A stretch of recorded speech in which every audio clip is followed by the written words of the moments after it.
Kita mo ani mga kabirada, may buntag day na to sa tanan.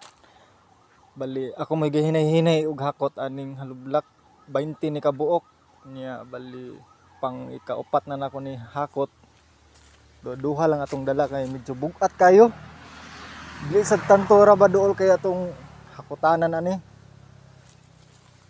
Ako ipakita ninyo mga kabirada atong hakutan ay pinakabuntod kayo. Kita ka nang nay kalubinhan dito mga kabirada, nang nagatapok dito dapit mao nang dito dali mo hakot aning halublaka. Tagurha lang sa atong dadon kay mao ra may makaya. So dito dapita di ayo nang ni balay makita ni ato. So hinay lang ta. Thanks for watching and don't forget to subscribe and like, share. Thank you.